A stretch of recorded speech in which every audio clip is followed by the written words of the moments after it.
액자가 떨어졌을 때 나는 그냥 액자만 깨진 줄 알았다. 하지만 그 뒤에 감춰져 있던 비밀이 우리 둘의 지난 20년을 완전히 뒤엎을 줄은 몰랐다. 그날 밤 남편은 말이 없었다. 나는 조심스레 입을 열었다. 이 사진, 당신 왜 숨겼어? 남편은 침묵했다. 그 침묵이 나를 미치게 만들었다. 이 여자 누구야? 내 목소리는 떨리고 있었다. 아니, 분노와 배신감에 거의 으르렁거리는 소리였다.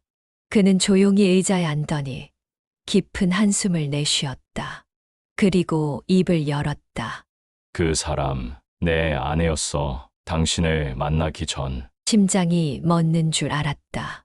아내였다고? 그럼 나랑 결혼한 건 뭐야?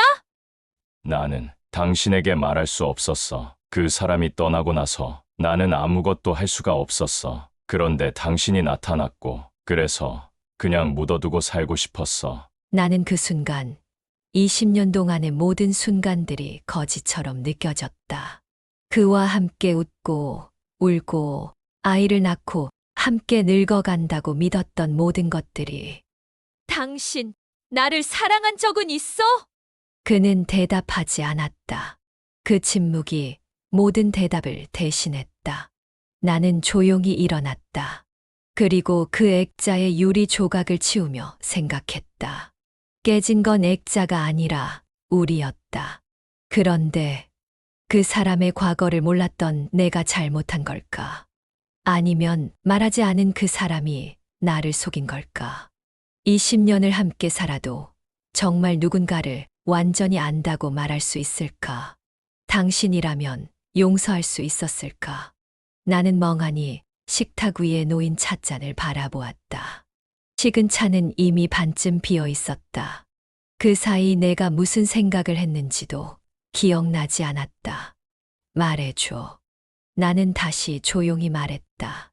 그 사람을 아직도 잊지 못한 거야? 남편은 고개를 숙인 채 입을 다물었다.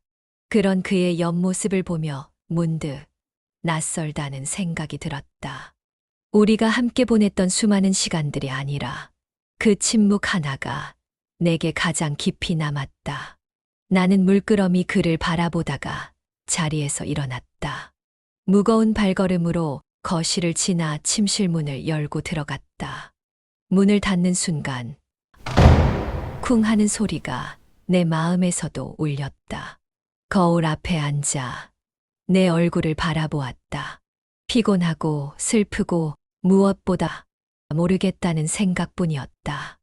내가 이 결혼을 계속 이어갈 수 있을지, 이 사람이 다시 내 남편이 될 수 있을지.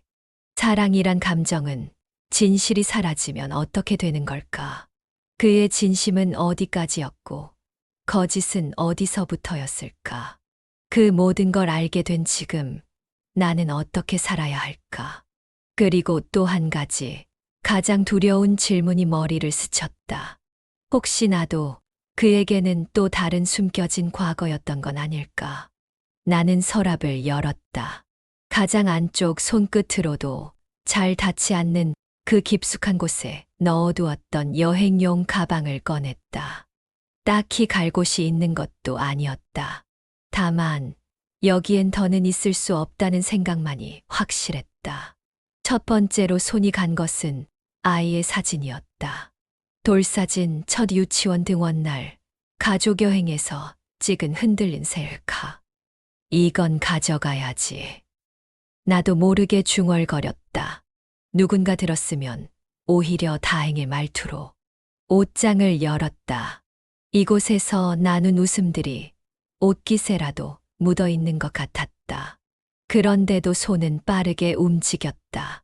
바지, 셔츠, 속옷, 화장품, 그가 사준 잠옷은 집어들었다가 다시 내려놓았다.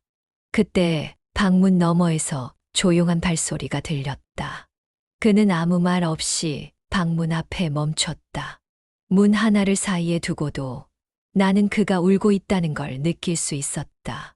말하지 않아도 알 수 있다는 건 때로 더 잔인하다. 나는 문 쪽을 보지 않은 채 짧게 말했다.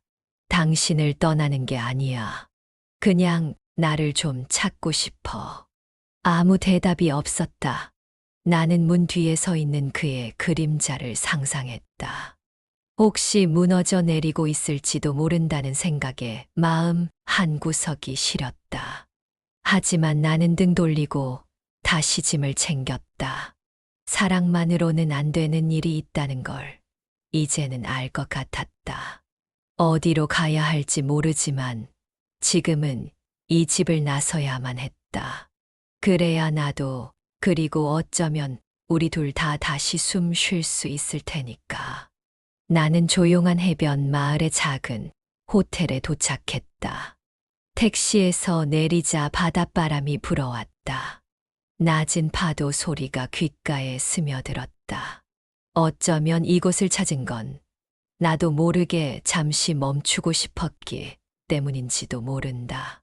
체크인을 하고 오래된 나무 바닥이 삐걱이는 복도를 지나 방에 들어섰다. 커튼을 젖히자 창밖으로 바다가 보였다. 너무 가까워서 손을 뻗으면 닿을 것만 같았다. 나는 짐을 내려두고 침대에 앉았다.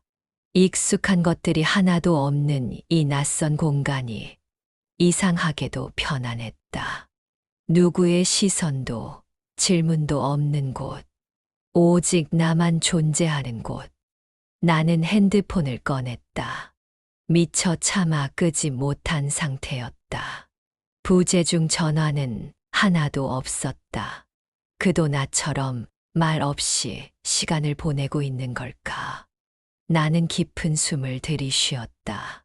그리고 처음으로 마음속 깊은 질문 하나를 꺼내 보았다.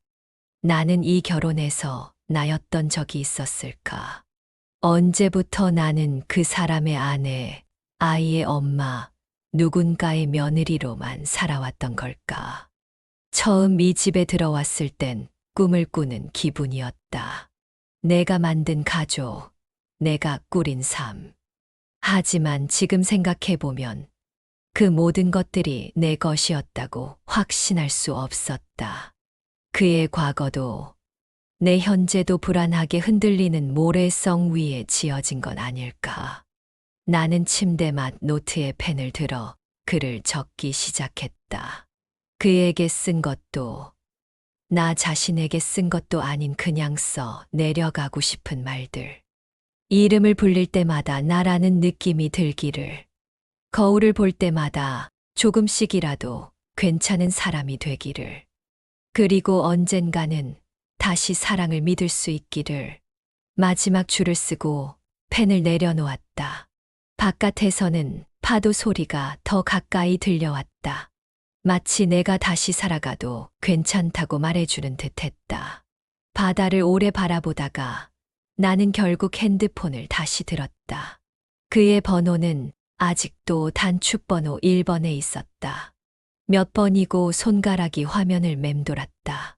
눌렀다, 지우기를 반복하고 결국엔 그냥 메시지를 쓰기로 했다. 목소리는 지금 나도 감당할 수 없을 것 같았다. 잘 지내. 나 지금 바다 근처야. 여긴 참 조용해. 생각이 좀 많아져서. 그냥 당신이랑 말하고 싶었어. 보내기 버튼을 누르는데 10분쯤 걸린 것 같다. 문자가 전송되고 화면이 읽음으로 바뀌기까지의 몇 초가 그렇게나 길게 느껴질 줄은 몰랐다. 그는 바로 답장을 보내지 않았다. 나는 폰을 엎어놓고 침대에 다시 누웠다. 괜히 연락했나? 아직 준비되지 않은 건 나였나? 혼잣말이 입에서 새어나왔다. 그때 짧은 진동이 울렸다. 보고 싶다. 딱 네 글자. 그런데 그 안에 담긴 시간이 너무 많아서 눈물이 났다. 그가 내게 다시 말을 걸어줄 줄 몰랐다. 그도 나처럼 무너져 있었던 걸까? 아니, 어쩌면 나와 마찬가지로 다시 시작하고 싶어 하는 걸지도 모르겠다. 나는 창밖의 바다를 바라보며 조용히 중얼거렸다. 처음부터 말이 아닌 마음으로 얘기해보자. 일주일 만에 다시 돌아온 나의 집. 문을 열었을 때 익숙한 먼지 냄새와 함께 그의 채취가 섞여 공기를 메웠다. 나는 조심스레 안으로 들어섰다. 현관 앞에서 신발을 벗는 동안 마음은 아직 문 밖에 서 있었다. 거실에 들어서자 그가 식탁에 앉아 있었다. 고개를 들고 나를 보는 눈빛은 미안함보다 먼저 그리움이었다. 나도 모르게 숨이 멎는 듯 했다. 그토록 낯설던 그 사람이 지금은 내가 가장 보고 싶었던 사람 같았다. 왔네. 나는 고개를 끄덕였다. 그 한마디로도 울컥했지만 참았다. 오늘은 감정보다 말을 먼저 해야 하니까 이야기하고 싶어서 왔어. 나도 기다리고 있었어. 나는 식탁 맞은편에 앉았다. 그의 손등이 조금 떨리고 있었다. 우리 사이에는 20년 동안 묻어뒀던 침묵이 있었다. 이제는 그것을 꺼내야만 했다. 왜 그걸 말하지 않았어? 나는 조심스럽게 물었다. 그는 한참을 망설이다가 입을 열었다. 너랑 만든 이 삶이 너무 소중했어. 그걸 망칠까봐. 말하면 너도 나를 버릴까봐 무서웠어. 그의 목소리는 낮고 깊었다. 나는 숨을 고르고 다시 말했다. 그럴 수도 있었지. 하지만 말해줬다면 함께 아파할 수는 있었잖아. 나를 믿지 않은 거야? 그는 고개를 숙였다. 아니, 나 자신을 믿지 못했던 거야. 그 한마디가 가슴을 찔렀다. 우리는 서로를 사랑했지만 자기 자신을 사랑하는 법을 몰랐던 사람들이었다. 나는 천천히 손을 뻗어 그의 손 위에 올려두었다. 그의 눈가가 붉어졌다. 나는 지금도 당신을 몰라. 하지만 지금부터라도 진짜 당신을 알고 싶어. 그는 내 손을 꼭 잡았다. 말보다 단단한 온기가 전해졌다. 마치 오래된 얼음이 아주 천천히 녹아내리는 순간처럼. 그제서야 알 수 있었다. 상처 위에 진심을 얹으면 그것이 치유가 된다는 걸. 며칠이 지났다. 그는 여전히 침묵이 많았고 나는 여전히 쉽게 눈물이 났다.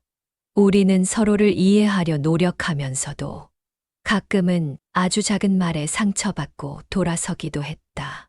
하지만 그럼에도 불구하고 우리는 다시 식탁에 함께 앉아 밥을 먹었다.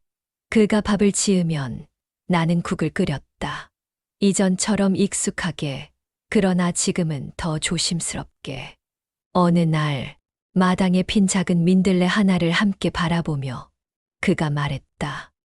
우리 많이 망가졌지? 나는 웃으며 고개를 끄덕였다. 응, 많이도, 오래도. 그는 잠시 침묵하더니 이렇게 덧붙였다. 근데 이상하지? 이제야 우리가 처음 만났을 때처럼 솔직해진 것 같아. 나는 그 말을 들으며 그때처럼 천천히 손을 내밀었다. 그는 이번엔 망설이지 않고 꼭 잡았다. 우리의 사이엔 여전히 균열이 있었다. 하지만 그 균열 사이로 빛이 들어오고 있었다. 거기서 피어난 건 완벽한 사랑이 아니라 진짜 사람으로서 서로를 바라보는 존중과 다짐이었다. 거울 앞에 선 나는 예전보다 조금 더 단단해 보였다. 그 역시 그랬다. 완벽하지 않아도 괜찮다. 우리는 그저 서로를 향해 계속 걸어가기로 했으니까. 조심스럽고 느리게, 그러나 진심으로. 사랑은 상처가 없는 게 아니라 상처 위에 손을 얹을 용기가 있는 것이라는 걸 나는 이제야 알았다. 당신이 그 손을 내밀어줘서 고맙다고, 정말 고맙다고 말하고 싶다.